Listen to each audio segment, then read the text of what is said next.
믿을 수 없는 일들이 벌어졌습니다. 역대 사상 최고로 큰 산불이 미국 현지를 뒤덮었습니다. 재난 상황의 세계 최강국이라는 미국의 현실에 많은 미국인들이 좌절하고 있죠. 그런데 한 일본인 회에서 구호품이라고 전해준 물건 때문에 많은 미국인들이 황당해하고 있다고 합니다. 그런데 더 충격적이고 놀라운 일이 벌어졌습니다. 한국인 여학생들이 단체로 황당한 일본의 구호품을 가지고 특이한 행동을 했기 때문인데요. 과연 미국에서 어떤 일들이 벌어지고 있던 건지 오늘 사연 시작해 보겠습니다. 안녕하세요. 저는 LA 외곽의 작은 마을에서 자원봉사 활동을 하는 라멜리아라고 합니다. 어릴 때부터 남을 돕는 일에 관심이 많았어요. 아마도 간호사였던 어머니의 영향이 컸던 것 같아요. 어머니는 항상 도움이 필요한 사람을 볼 때마다 네가 할 수 있는 일을 하렴이라고 말씀하셨거든요. 그 말씀이 제 인생의 나침반이 되었죠. 저희 아버지는 한국인이세요. 저는 혼혈인인 거죠. 어머니는 아버지와 함께 지금 한국에 살고 계세요. 당연히 저도 한국에 가서 부모님과 함께 살아야 하는 게 맞는데 대학을 졸업하고 우연히 자원봉사를 했다가 여기에 큰 보람을 느껴 이 일을 해오고 있어요. 처음 자원봉사를 시작했을 때는 주말마다 노인복지관에서 일하는 정도였습니다. 하지만 점점 더 많은 시간을 봉사활동에 쓰게 되었고 결국 전업 자원봉사자의 길을 선택했습니다. 정부에서 나오는 지원금으로 제가 살아야 하는 일부 급여를 충당할 수 있었기에 그것만으로도 저는 충분하다고 생각했어요. 돈을 떠나 사람을 돕는 일이 저는 그냥 즐거웠습니다. 그래서인지 주변 많은 사람들은 제가 미쳤다고 했습니다. 좋은 대학을 나와서 안정적인 직장을 가질 수 있었는데 왜 이런 선택을 하냐고요? 한국을 넘어가는 것도 좋을 텐데 왜 여기서 이러고 있냐고 말이죠. 부모님도 그러셨어요. 가족이 함께 모여 살아야 하지 않겠냐며. 봉사하는 삶이 좋아서 너의 일을 하는 것 좋지만 엄마 아빠가 있는 이곳 한국에도 도움이 손길이 필요한 곳들이 많이 있으니 한국에서 그 일을 하면 되지 않겠냐는 말을 늘 하셨죠. 하지만 저는 한 번도 제 선택을 후회한 적이 없었어요.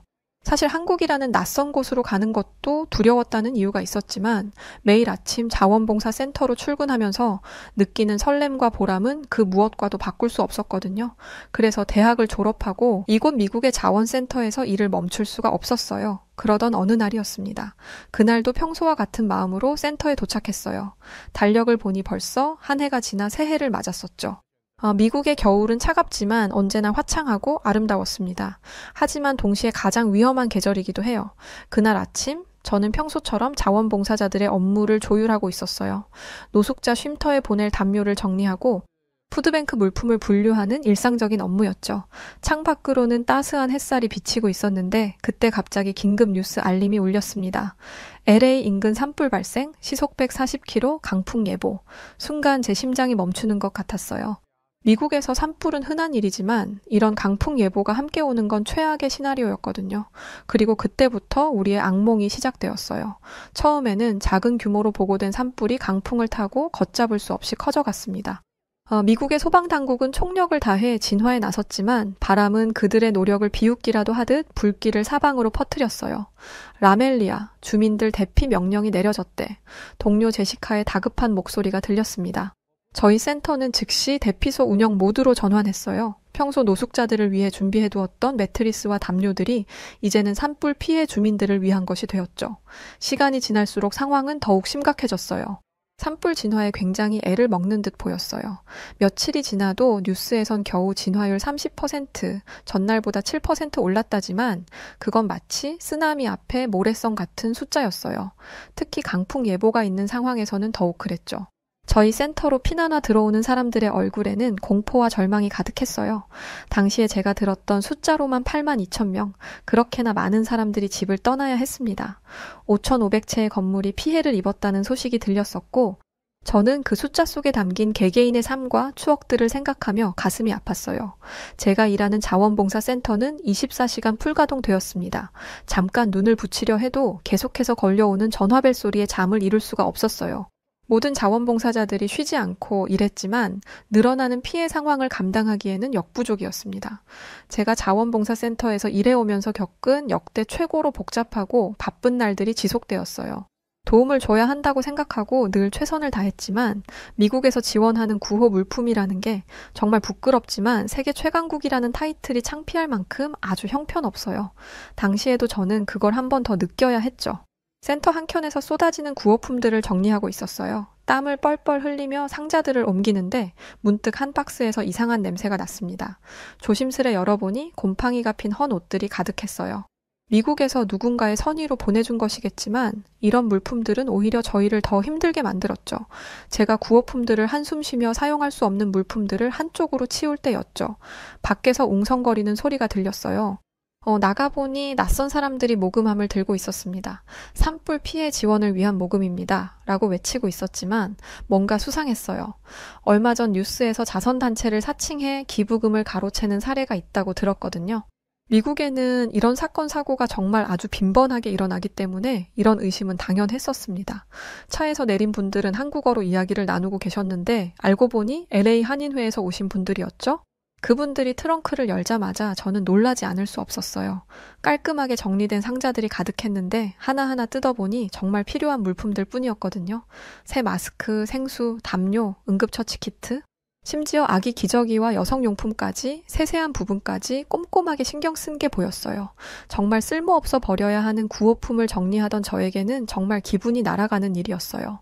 어쩜 이렇게 생각하지도 못했던 물품들까지 완벽하게 준비를 한 건지 정말 감탄했어요. 그런데 심지어 한인회는 한국의 모 기업에서 보냈다면서 상자를 내려주셨는데 상자를 열어보니 최신 공기청정기가 들어있었습니다. 대피하신 분들이 있는 공간에 설치해두면 도움이 될 것 같아서 준비했다고 하시더라고요. 너무 감사합니다. 이렇게 귀한 것들을 준비해 주셔서 정말 큰 도움이 될 것 같아요. 한국인들은 구호품 이외에도 정말 많은 부분에서 위기에 처한 미국인들에게 지원을 해주셨습니다. 제가 진짜 인상 깊게 본 것이 한인마트에서 보내온 도시락이었어요. 따뜻한 밥과 반찬들이 정갈하게 담겨 있었는데 피해 주민들뿐만 아니라 저희 자원봉사자들 것까지 챙겨주셨더라고요. 제가 한국어를 몇 마디 배워둔 게 있어서 감사합니다 라고 했더니 그분들이 활짝 웃으시며 천만에요. 우리가 해야 할 일인걸요 라고 하시는데 갑자기 눈물이 났어요. 아빠의 고향이었던 한국인분들은 정말 대단했어요. 새벽부터 밤늦게까지 봉사하시는 분들이 계셨고 매일같이 따뜻한 음식과 필요한 물품들을 가져다 주셨죠. 한 번은 제가 이렇게까지 해주시다니 너무 감사해요 라고 했더니 한 한국인 아주머니께서는 이런 말씀을 해주셨어요. 우리도 한국전쟁 때 미국의 도움을 받았잖아요. 우리도 당연히 도와야죠. 그 말씀을 듣는 순간 저는 가슴 한켠이 뜨거워지는 걸 느꼈어요. 도움을 받았던 나라가 이제는 이렇게 체계적이고 실용적으로 도움을 주는 모습을 보니 인류애라는 게 이런 거구나 싶었죠. 제가 있던 센터 한켠에는 여전히 처리하기 곤란한 중고 물품들이 쌓여 있었지만 한국인분들이 그것까지도 깔끔하게 분류해서 재활용이 가능한 것들은 따로 모아주셨어요. 심지어 폐기해야 할 물품들도 환경을 생각해서 분리수거까지 해주시는 모습을 보며 저는 다시 한번 감동을 받았습니다. 한국인분들이 돌아가신 뒤에 저는 센터 구석의 작은 휴게실에서 잠시 숨을 돌리고 있었어요. 따뜻한 김치찌개의 매콤한 향이 피로를 조금이나마 달래주고 있었다고 할까요? 창밖으로는 여전히 붉은 하늘이 보였지만 그때 이 작은 휴식만큼은 평화로웠답니다. 이후 어느 날이었어요. 정말 황당한 일을 겪게 되었어요. 일본에서도 구호품을 전달하기 위해서 저희 센터를 방문했었는데요. 이 위기 상황에서는 모든 도움에 손길이 절실했기에 큰 기대를 가지고 한 걸음에 뛰어나갔어요. 더군다나 일본이라니 일본은 자연재해 대처에 있어서는 세계 최고 수준이라고 알고 있었기에 한국인들보다 더 도움이 될 만한 구호품들을 준비했을 거라는 생각이 들었습니다. 주차장에 멈춰선 차에서는 단정한 차림의 일본인 3분이 내리셨어요. 40대로 보이는 남성분과 30대 초반의 여성 2분이었는데 3분 모두 무척 진지한 표정이었죠. 그들의 손에는 크고 작은 상자들이 들려 있었어요. 저희는 LA 일본인회에서 왔습니다. 남성분이 정중하게 인사하셨어요. 그의 영어는 약간 어색했지만 눈빛만큼은 진심이 가득했죠. 어서 오세요. 도와주러 와주셔서 정말 감사합니다. 제가 반갑게 인사하며 상자들을 받으려 했을 때 그들은 잠시 기다려달라는 듯 손을 들어 저를 멈추게 했어요. 잠깐만요. 이것은 공경에 빠진 미국인들을 위해 준비한 매우 특별한 선물이에요. 그 말을 듣는데 정말 저희가 생각하지도 못할 특별한 구호품이 들어있을 거라는 생각이 들더라고요. 정말 심장이 두근반 세근반 했습니다. 그런데 이후 들려온 소리에 저는 너무 황당해서 놀랐었어요.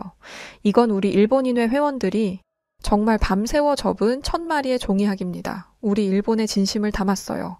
순간 제 마음속에서 수많은 감정이 교차했어요. 첫 번째는 당황스러움이었죠. 지금 이 긴박한 상황에서 종이학이라니?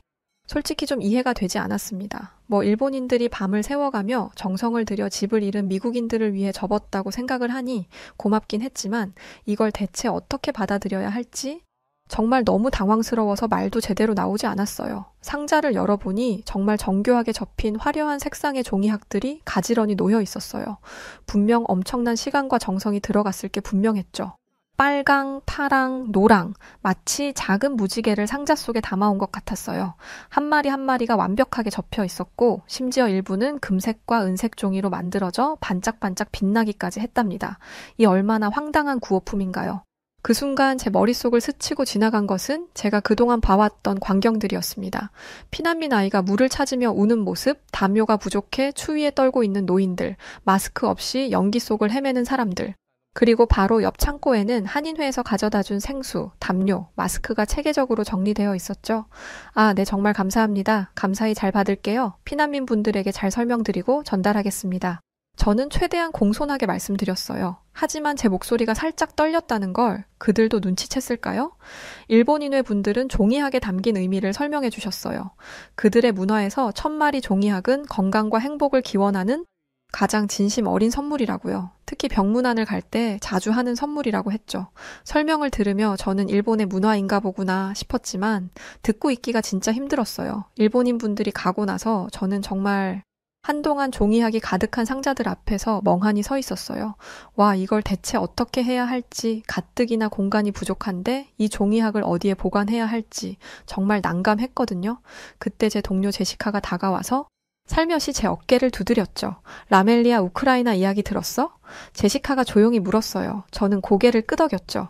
작년에 우크라이나 전쟁 때도 일본에서 비슷한 일이 있었다는 걸 알고 있었거든요. 그때도 수만 마리의 종이학을 보냈다가 큰 논란이 됐었죠. 일본인들의 진심 어린 마음이 감사했지만 다른 한편으로는 이런 위기 상황에서 왜 하필 종이학인가 하는 의문이 들었어요. 더군다나 이 종이학들은 불에 너무나 취약하잖아요. 산불이 확산되고 있는 이 상황에서 수천 마리의 종이학을 보관한다는 것 자체가 위험할 수도 있었죠. 그리고 무엇보다 저희에겐 공간이 절실했어요. 매일같이 밀려드는 피난민들을 위한 공간, 구호물품을 보관할 공간이 필요했거든요. 그런데 더 당황스러운 소식이 들려왔습니다. 다른 일본 단체에서 8,000마리의 종이학을 추가로 보내고 싶다는 연락이 온 거예요. 진짜 머리가 빠지는 줄 알았어요. 저는 일본인들이 민망해하지 않게 최대한 존중하며 정중히 거절했습니다. 그런데 이 이야기가 SNS를 통해 퍼지면서 미국에서는 정말 다양한 반응들이 나왔어요. 어떤 이들은 문화의 차이를 이해해야 한다고 했고 또 다른 이들은 위기 상황에서는 실용성이 우선되어야 한다고 했죠. 종이학 이야기가 소셜미디어를 통해 알려지면서 우리 센터는 예상치 못한 관심의 중심이 되었어요. 처음에는 지역 뉴스에서 다루더니 어느새 전국 단위 매체들도 이 이야기를 보도하기 시작했죠. 소식을 접했던 미국 피난민들은 저희는 담요가 절실해요. 추운 겨울 밤마다 아이들이 추위에 힘들어합니다. 이게 맞는 말이죠. 미국의 겨울은 생각보다 매섭습니다. 수십만이나 되는 사람들이 집을 잃고 거리로 나왔는데 종이학은 아무리 생각해도 너무 뜬금없는 것 같았어요. 그때 정말 놀라운 일이 벌어졌습니다. 일본인들이 보낸 이 많은 종이학들을 어떻게 처분해야 할지 막막했는데 한 한국인 여학생이 종이학을 자신이 좀 가져가겠다며 가져가서는 정말 상상하지도 못한 것을 했기 때문이었어요. 한국인 학생은 종이학을 피난민 아이들이 있는 공간 천장에 하나씩 붙였습니다. 힘들어하는 미국 아이들에게 보여주고 싶다고 했죠. 이 어린 학생이 어떻게 이런 생각을 할 수 있었을까요? 저는 눈물이 났습니다. 한국인 여학생들이 천장에 매단 종이학을 보고 미국 아이들이 너무 즐거워하는 모습이었어요. 정말 어떻게 이런 생각을 할 수 있는지, 저는 이 쓸모없는 종이학을 어떻게 처분해야 할지 골머리를 썩고 있었는데 한국인 여학생들의 기상천외한 생각으로 인해 쓰임새를 갖게 되었으니까요. 내가 너무 이분법적으로 생각했구나. 한국인 여학생의 저 순수함이 쓸모없는 종이학마저 어려움에 처한 미국인 아이들에게 도움을 줄 수 있는 구호품으로 변하는 모습에 정말 눈물이 났고 어린 한국 여학생에게서 큰 가르침을 얻었어요. 하지만 이런 아름다운 순간은 순간이고 현실은 매우 심각했습니다. 산불의 확산이 걷잡을 수 없게 퍼져나가고 미국의 많은 집들을 불태우고 있었어요. 수천 명의 소방관들이 밤낮으로 사투를 벌이고 있는데도 마치 산불이 우리의 모든 노력을 비웃기라도 하듯 계속해서 확산되고 있었습니다. 16번째 사망자가 확인됐습니다. TV에서 흘러나오는 앵커의 목소리가 마치 먼 곳에서 들리는 것처럼 희미하게 느껴졌어요. 엎친 데 덮친 격으로 함께 일하던 동료가 이런 말을 했습니다. 라멜리아 기상청 뉴스 봤어? 내일부터 강풍이 불 거래. 상황이 더 나빠질 수 있대. 어떡해. 저는 창가로 다가가 하늘을 다시 한번 올려다보았어요. 연기 때문에 태양이 마치 붉은 동전처럼 보였죠. 그리고 저 멀리서는 검은 연기가 마치 살아있는 생명체처럼 꿈틀거리며 다가오고 있었어요. 부모님에게서도 걱정이 되셨는지 연락이 왔습니다. 우리 딸 괜찮니? 그곳 지금 많이 힘들지? 그럴 때 일수록 잘 먹고 그래야 돼.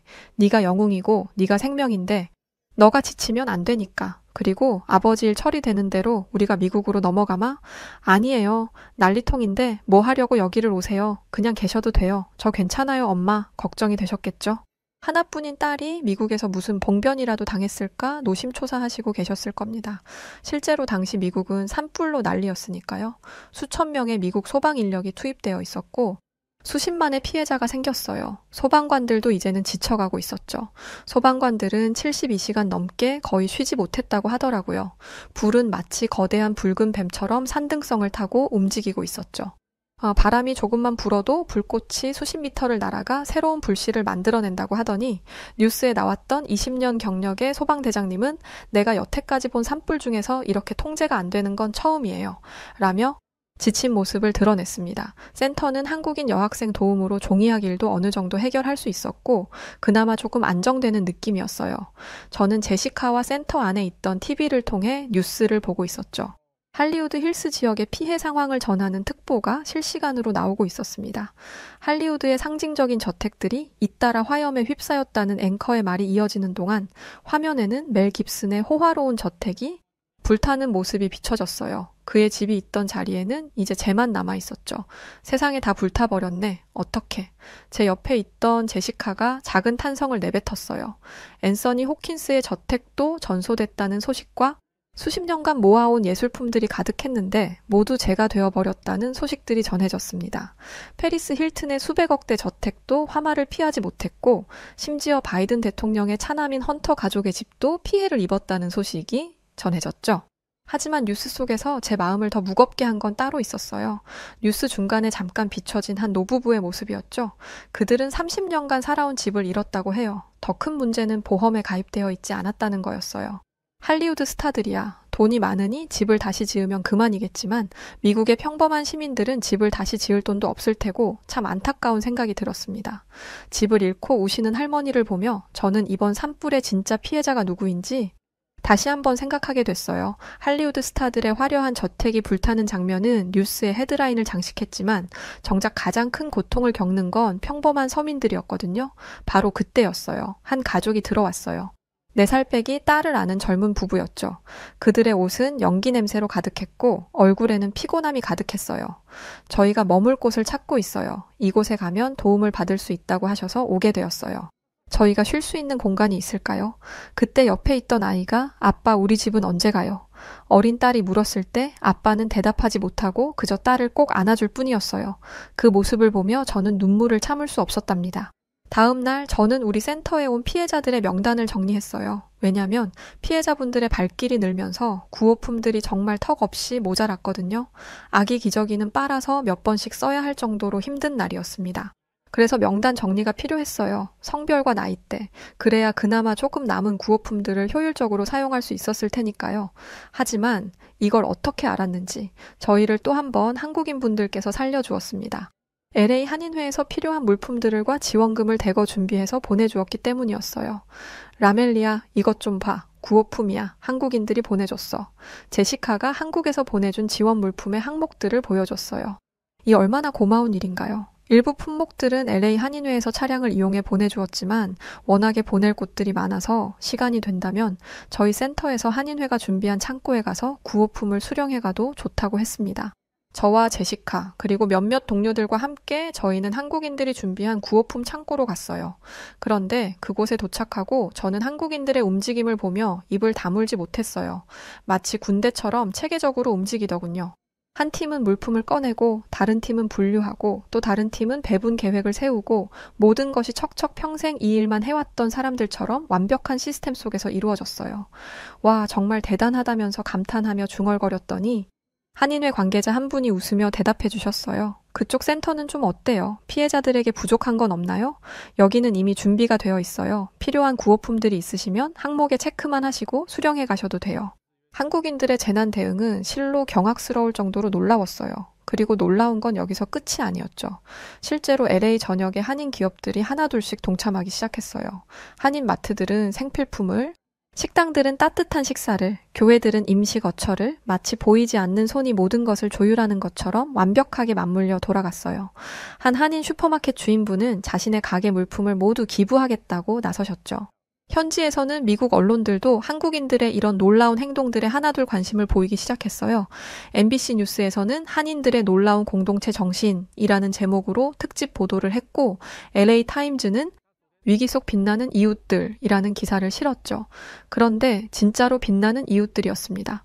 한인회의 구호물품 전달 시스템들은 단순히 물건만 전달하는 게 아니었거든요. 각 가정의 상황과 필요를 꼼꼼히 파악해서 맞춤형으로 지원했어요. 아기가 있는 가정에는 기저귀와 분유를, 노인분들께는 의약품과 영양식을 지원했거든요. 어떻게 이런 세세한 생각까지 다 하는 걸까요? 한인 교회들의 활약도 대단했죠. 그들은 예배당을 임시 대피소로 개방했을 뿐만 아니라 교인들의 집까지 피해자들에게 제공했죠. 심지어 교회 주방에서는 24시간 내내 따뜻한 식사가 만들어졌어요. 한국 사람들은 밥을 정말 중요하게 생각해요. 한 목사님이 설명에 많은 이들이 감사함을 표했습니다. 배고픈 사람에게 따뜻한 밥 한 그릇은 그 어떤 위로보다 값진 거죠. 한국은 정말 놀라운 국가입니다. 한국인들이 보여준 그 감사한 행동들과 더불어 한국의 기술력은 피해자 미국인들에게 정말 값진 선물과 같은 것들이었어요. 정교하게 작성된 물품 분류 시스템, 엑셀 시트에는 모든 구호 물품이 카테고리별로 완벽하게 정리되어 있었고, 심지어 바코드 시스템까지 구축해놨었죠. 한국인들의 구호품들은 굉장히 세분화되어 딱딱 필요한 분들에게 전달될 수 있도록 기록되어 있었습니다.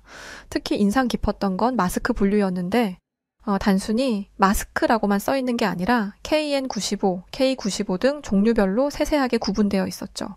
게다가 사이즈까지 어린이용, 성인용으로 나누어져 있었어요.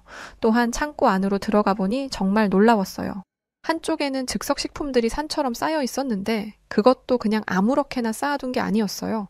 유통기한별로 분류가 되어 있었고 심지어 알레르기 반응을 일으킬 수 있는 제품들은 따로 표시까지 해두었더라고요. 원래 평소 미국의 구호품들은 먼지만 가득 쌓인 채 분류되지 않고 그냥 너저분하게 여기저기 흩어져 있어요.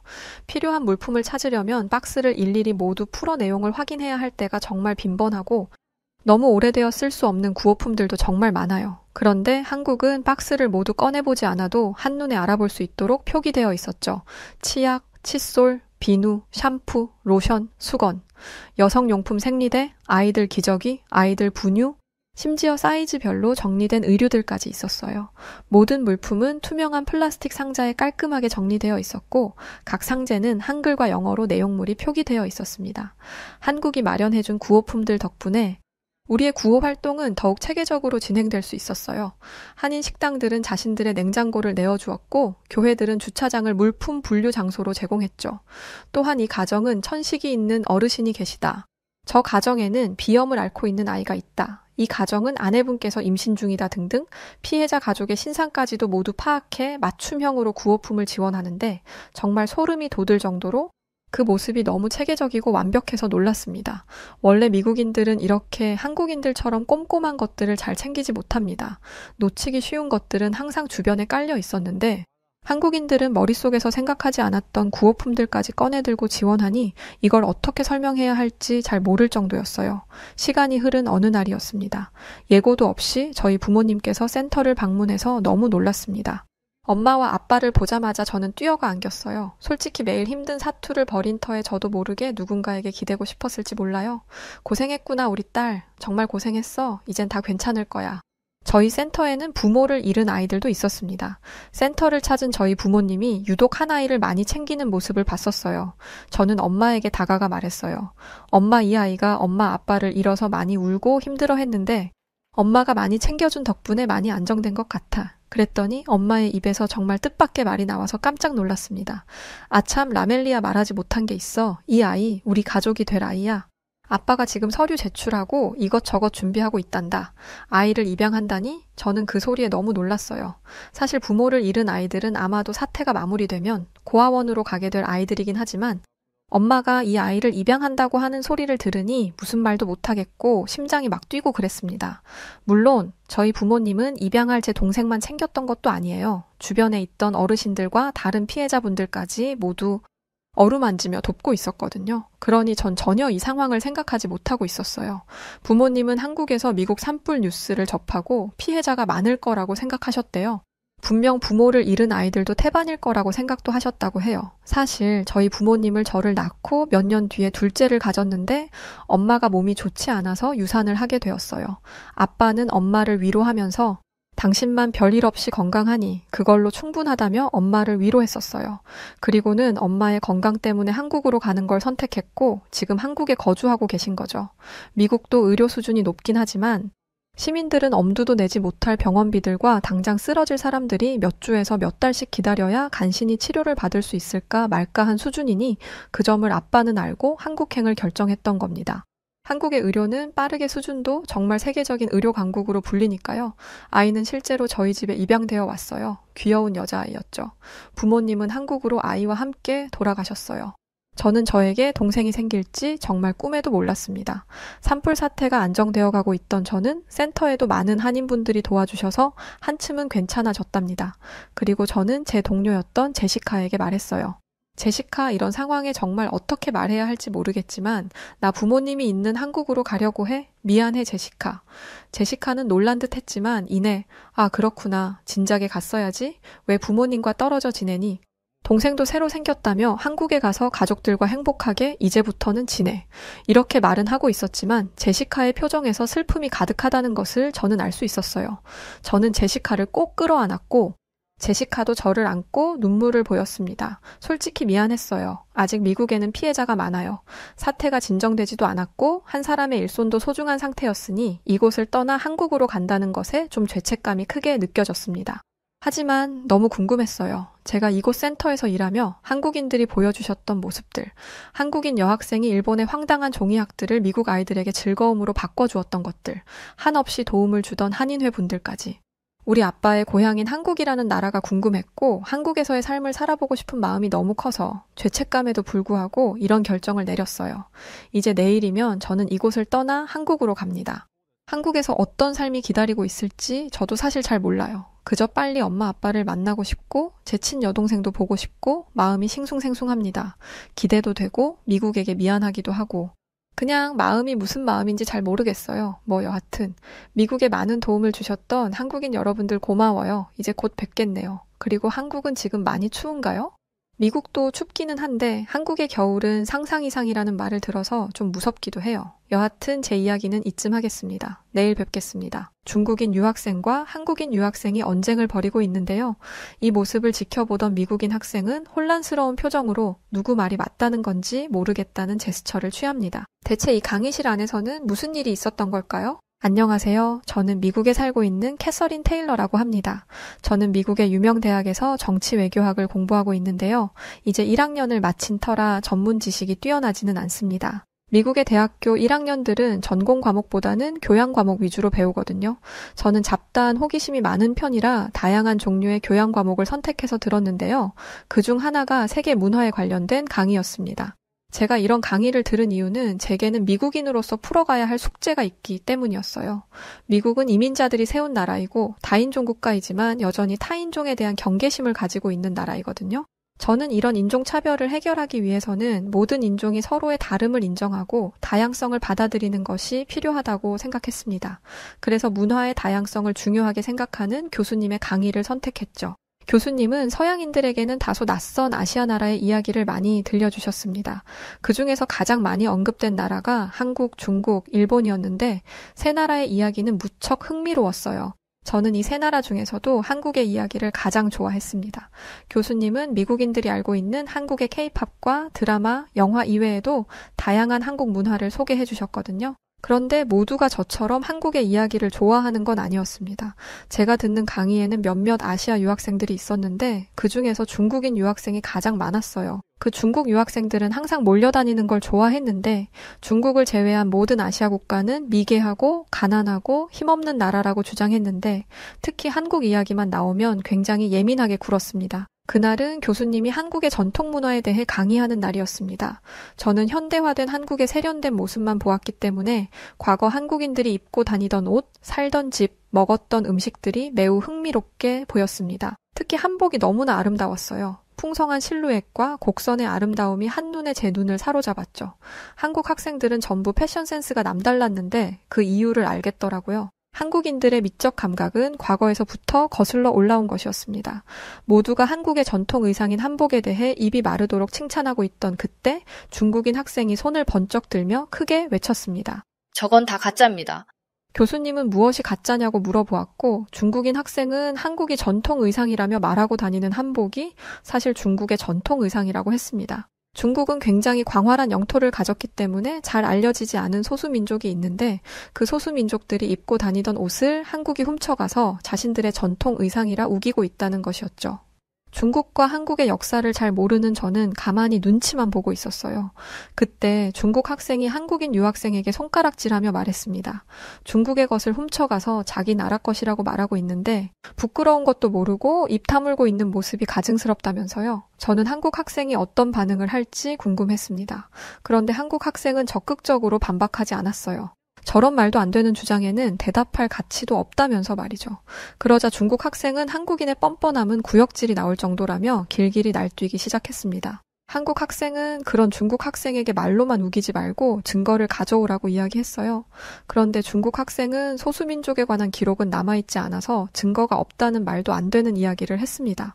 그러자 한국인 학생은 교수님에게 더 이상 대화할 가치가 없을 것 같으니 그냥 강의를 진행해 달라고 부탁했고 교수님은 다음 강의 시간까지 한복이 중국의 의복임을 증명하는 증거를 가지고 오지 않으면 수업을 방해한 대가로 학점에 불이익이 있을 거라고 말씀하셨습니다. 중국 학생은 얼굴이 시뻘개진 채로 씩씩거리며 강의실을 박차고 나갔고 다음 강의 시간엔 그 어떤 증거도 제시하지 못했어요. 이후로도 중국 학생의 한국 꼬투리 잡기는 계속되었습니다. There's something that we don't like about South Korea. Like, just little thing, like they claim a lot of things exactly from South Korea, which is not. 한국은 중국의 것을 시기해서 한복도 자기들 것인 양 행동하고 중국인들의 정신적 지주인 공자마저도 한국인이라고 주장한다 말했고 이뿐만 아니라 한국의 대기오염을 중국의 탓인 것처럼 조작하여 중국에게 막대한 보상금을 요구하고 있다는 이야기까지 했죠. 중국 학생은 단 한 번도 제대로 된 증거를 가지고 오지 못했습니다. 한국 학생이 정확한 자료를 가지고 반박하며 씩씩거리며 강의실을 박차고 나가는 행동만 반복했죠. 중국 학생은 심지어 한국인들이 쓰는 한글이라는 언어가 중국의 한자에서 비롯된 것이라는 주장을 했습니다. 교수님이 직접 근거를 들어 한글은 만든 이와 만든 과정이 자세히 남아있는 세계의 유일한 문자이며 한글이 한국의 고유한 문자임을 일목요연하게 설명했음에도 불구하고 한국인들이 비열하게 자료를 조작하고 세계를 속인다며 한국을 욕하고 다녔습니다. 처음에는 중국과 한국 사이에서 중립을 지켜야 한다고 생각했지만 이런 행동이 반복되다 보니 중립이고 뭐고 중국 학생과 같은 강의실에 있는 것 자체만으로도 짜증이 나더라고요. 조곤조곤 이야기해도 들어줄까 말까 한 말을 하면서 큰 소리로 소리를 빽빽 질러대니 귀가 아파서 강의에 집중을 할 수가 없었습니다. 대학까지 와서 학문을 연구한다는 지식이니 증거와 논리 없이 고집만 부려대는 것도 정말 보기 싫었죠. 그날에는 아시아 국가의 군사력을 주제로 강의가 진행되었습니다. 각 나라의 군사력을 이야기하면서 자연스럽게 한국 군사력에 대한 이야기가 나왔어요. 대부분의 학생들이 한국의 군사력에 관심이 많았습니다. 그도 그럴 것이 한국은 전쟁이 종료되지 않은 휴전 국가였으니까요. 학생들은 한국이 어떤 무기로 무장하고 있는지, 적대국인 북한과의 군사력 차이는 어느 정도인지에 대해 질문했습니다. 그런데 갑자기 중국 학생이 또다시 손을 번쩍 들고 나섰습니다. 그런 작은 나라에 대한 이야기 말고 중국의 군사력에 대한 이야기나 하자면서 말이죠. 단순히 군사력 순위를 넘어 미국과의 군사동맹 관계와 같은 전문적인 질문이 오고 가는 상황에서 한다는 소리가 겨우 이거라니 한국에 대한 악감정이 있는 건 알겠지만 자신의 감정 때문에 다른 학생들의 지적 호기심까지 묵살해버리는 태도에 너무나 화가 났습니다. 저는 참다 못해 한 소리 하려고 하는데 교수님이 중국 학생에게 왜 중국 이야기를 해야 하느냐 물으셨어요. 그 말에 중국인 학생은 한국은 세계 군사력 순위 5위에 불과하지만 중국은 무려 3위라고 말했습니다. 그렇기 때문에 더 강한 나라의 군사력을 이야기하는 게 옳다고 말했죠. 전 세계에서는 3위이지만 아시아 국가에서는 1위이기 때문에 당연히 중국이 군사력 부분에서는 조명받아야 한다고 했습니다. 그 학생은 중국은 전쟁 시 동원할 수 있는 병력이 7억 명이 넘지만 한국은 2,500만 명에 불과한다는 말로 중국의 군사력을 설명하기 시작했는데 왜 자기 나라 군사력을 말하는데 굳이 한국을 비교 대상으로 두는지 이상했습니다. 중국 학생이 한국과 중국을 비교하며 의기양양하던 그때 교수님은 동원 병력은 중국이 월등히 많은 것이 사실이지만 한국의 군사력이 세계 최고임은 변함이 없고 한국의 역사와 지리적 특성을 고려해 본다면 중국보다 한국의 군사력을 조명하는 것이 훨씬 더 유익하다고 말씀하셨습니다. 중국 학생은 이것만은 참을 수 없다는 듯 교수님에게까지 손가락질을 하며 언성을 높였어요. 가뜩이나 목소리가 큰 중국인이 소리까지 크게 질러대니 저는 중국 학생의 입을 막아버리고 싶었어요. 중국 학생은 한국과 중국이 전쟁을 하면 한국은 단 하루 만에 불바다가 될 것이라고도 주장했는데 교수님은 그의 말에 코웃음을 치며 그렇게 생각하는 명확한 근거를 대보라고 하셨습니다. 중국 학생은 중국이 얼마나 많은 탱크와 미사일, 신식무기를 갖췄는지를 설명했습니다. 그런데 교수님은 눈도 깜짝 안 하셨어요. 저는 교수님의 태도가 의아했습니다. 처음으로 제대로 된 근거를 갖춘 주장이었고 세계 국가 군사력 지수는 엄중한 기준을 바탕으로 측정되기 때문에 중국 학생의 말은 충분히 신빙성이 있었습니다. 저 말이 사실이라면 한국은 중국에게 한 주먹거리도 안 되는 상대일 것임이 분명했어요. 교수님은 흥분해서 말을 쏘아붙이는 중국 학생에게 중국이 수적으로는 우세한 게 사실이나 중국이 한국을 하루 만에 함락시키는 건 판타지 소설 속에서나 가능한 일일 것이라고 말씀하셨습니다. 중국 학생은 한국의 거짓말만 믿고 편파적인 강의를 한다며 분노했어요. 한국에게서 돈을 받은 게 분명하다며 소리치는 무례까지 저질렀죠. 교수님은 개인적인 감정에 휘둘려서 진실을 보지 못하는 것만큼 부끄러운 일이 없다며 중국 학생의 행동을 강하게 지적하셨습니다. 앞으로 한마디만 더 얻는다면 공식적으로 문제를 삼을 것이라 하자 그제야 입을 다문 중국 학생에게 교수님은 숫자가 많다고 전쟁에서 무조건 유리할 것이라 생각하는 건 멍청한 짓이라고 말했습니다.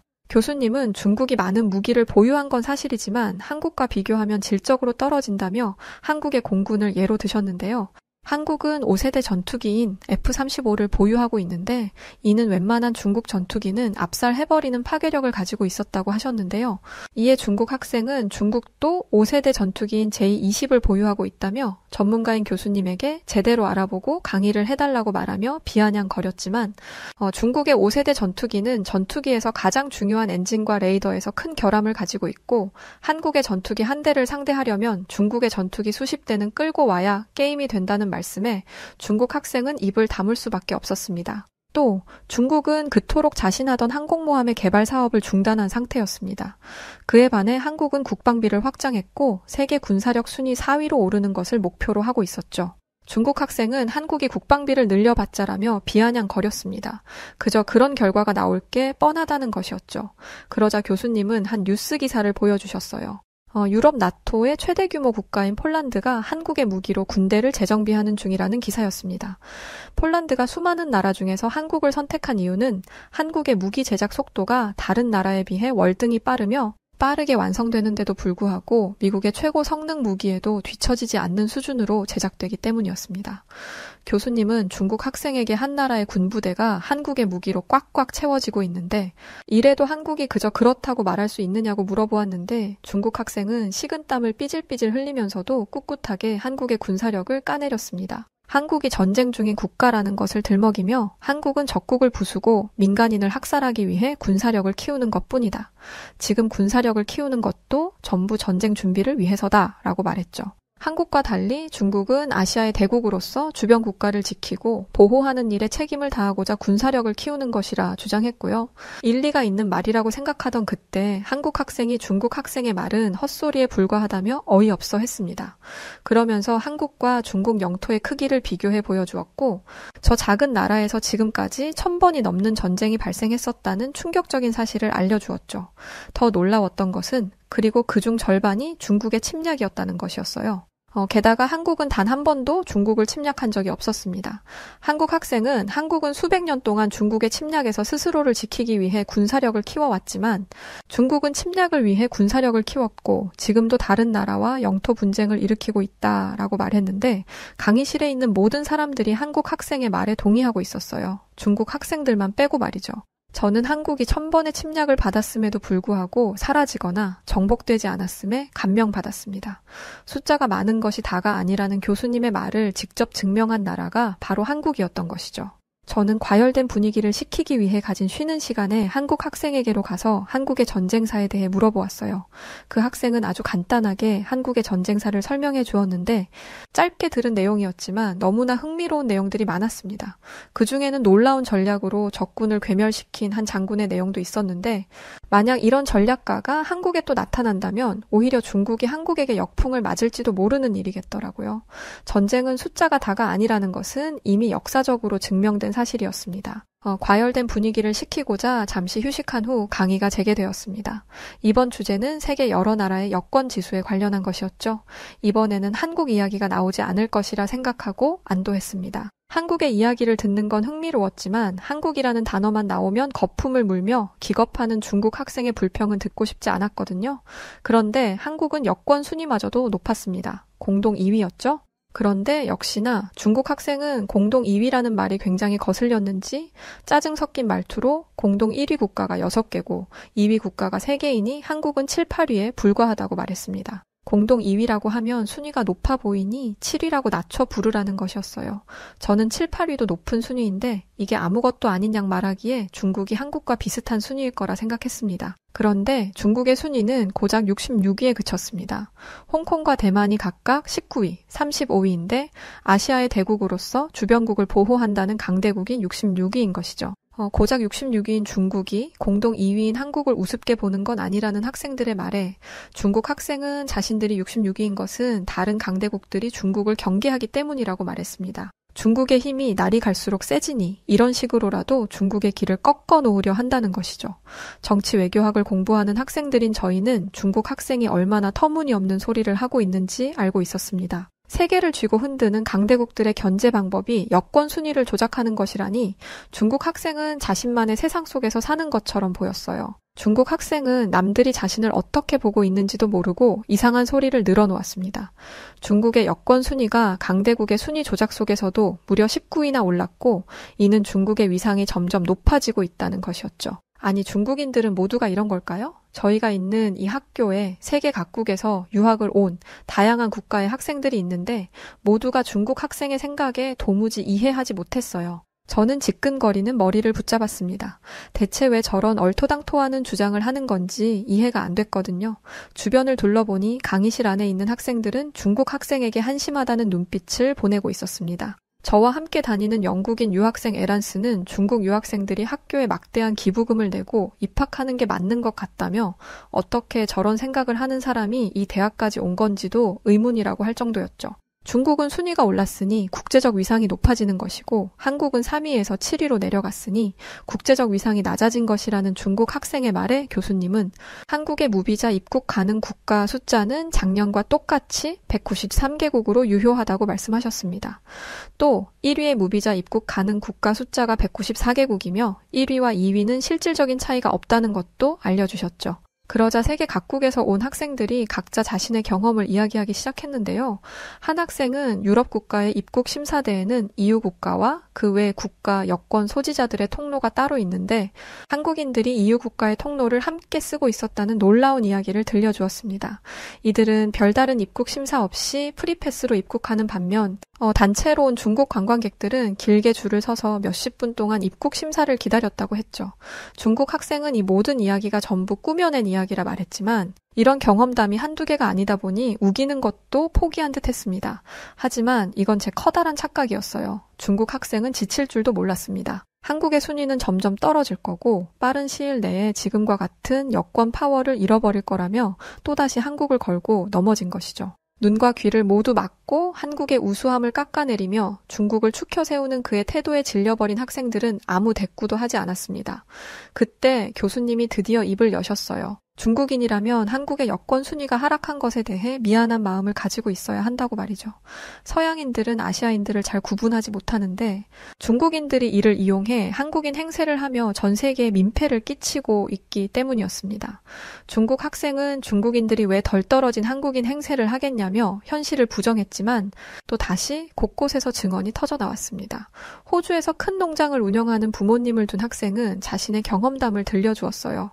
호주로 워킹 홀리데이를 간 한국인들은 행동이 부지런하고 일머리가 있어서 많은 농장주들이 환영하는 직원이라고 합니다. 특히 한국 남자들은 대부분 군필이기 때문에 더욱 믿음직하다고 했죠. 그런데 한 한국 직원이 어느 날부터 근무 시간을 제대로 지키지 않고 일에 집중하지 않아 열에 8번을 실수하는 등 이상한 행동을 하기 시작했다고 합니다. 아니나 다를까 알고 봤더니 그 직원은 한국인인 척하는 중국인이었어요. 중국인들의 이미지가 너무 안 좋아 일자리를 구하기 어려우니 한국인인 척 속여 취업을 한 것이었습니다.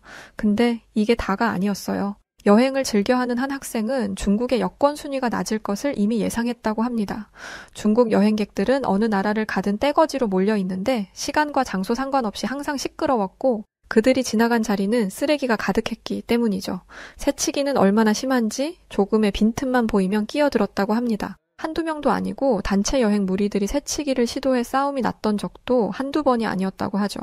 반면 한국의 여권 파워는 익히 들어 알고 있었다고 했는데요. 그 학생이 만난 한국인들은 전부 젠틀했고 다른 사람에게 피해를 끼치지 않도록 교육을 받은 티가 났다고 합니다. 실내에서 큰 소리를 내는 사람은 한 명도 보지 못했고 전화도 나가서 받는 모습을 보며 참 배려심이 깊다는 생각을 했다고 했죠. 이번에는 한국 학생의 차례였고 그는 자신이 미국으로 유학을 와서 겪었던 어이없던 일에 대해 들려주었습니다. 휴식을 취하고 있는 그에게 경찰 아버지를 둔 친구에게서 전화가 왔습니다. 친구는 한국인이 경찰서로 잡혀왔는데 언어도 안 통하고 도무지 입을 열지 않아 도움이 필요하다고 말했죠. 같은 한국인이 대화를 시도하면 말을 할 수도 있었으니까요. 경찰에 잡혀온 한국인은 식당에서 주인과 말다툼을 하다 분에 못 이겨 술병을 깨고 가게에 불을 지르려고까지 했다고 합니다. 그는 같은 한국인으로서 이런 일이 벌어졌다는 것에 부끄러움을 느꼈고 최선을 다해 문제 해결에 협조하기로 마음먹었죠. 그런데 경찰서에 잡혀있는 사람은 한국인이 아니었어요. 그 사람은 진짜 한국인이 나타나자 당황했는지 식은땀만 삐질삐질 흘렸고 곧이어 자신이 중국인이라는 사실을 털어놓았다고 합니다. 그는 말도 안 되는 범죄를 저질러 놓고 한국인 행세를 한 중국인에게 화를 냈고 그 동네 중국인들끼리 문제를 저지르면 한국인 인척을 하자라고 약속을 해둔 상황이었다는 것을 알게 되었다고 했죠. 한국 학생은 이런 말을 덧붙였어요. 중국인들이 사람들에게 민폐를 끼칠 때마다 한국인 인척하는 건 중국인이라는 것을 들키고 싶지 않아서이고 이건 자신들의 행동이 부끄러운 것임을 알고 있다는 의미라고요. 이에 교수님은 한국인인 척하는 중국인들의 행동 때문에 세계 사람들이 한국을 오해하고 있고 이 때문에 이번 여권 지수에서 한국을 앞지르게 된 국가가 많이 생긴 것이라고 말씀하셨습니다. 중국 학생은 여전히 이 사실을 받아들이지 못했지만 이미 강의실에 있는 모든 학생들은 알고 있었습니다. 중국 학생이 한국의 자격지심을 가지고 있다는 것을요. 그 중국 학생은 한국이 중국의 의복, 언어, 하다못해 알파벳까지 훔쳐갔다고 주장했을 뿐만 아니라 한국의 군사력과 민족성이 중국의 발끝도 못 미친다고 말했습니다. 한국뿐만 아니라 세계의 모든 나라가 중국보다 밑에 있고 중국인들이 이 세계에서 가장 뛰어나고 위대한 존재라고 믿고 있었죠. 그 중국 학생은 지금도 어딘가에서 세뇌된 사람처럼 눈과 귀를 막고 자신이 알고 있는 것이 전부인 것처럼 유언비어를 퍼뜨리고 있어요. 이런 행동이 계속되면 학교에서 징계를 받게 될 텐데 부디 그 전에 정신을 차리고 근거 없는 자신감 대신 현실을 직시하기를 바랄 뿐입니다. 이미 모두가 진실을 알고 있다는 것을 꼭 깨달았으면 좋겠네요. 자, 오늘 사연은 미국의 한 대학 강의 중에 일어나고 있는 해프닝에 대한 소중한 사연이었습니다. 사연을 보고 나니까 진짜 저도 궁금해져요. 정말 중국인들은 저렇게까지 생각하고 사는 걸까? 라는 생각 말이죠. 여하튼 오늘 사연 어떻게 들으셨나요? 오늘 사연이 즐거우셨다면 구독과 좋아요, 알림 설정 부탁드리고요. 그럼 지금까지 해외 다양한 감동적인 사연을 읽어드리는 여우튜브 송은지였습니다. 내일부터 주말인데 주말 유쾌하게 잘 보내시고요. 끝까지 시청해주신 모든 분들 고맙고 감사합니다.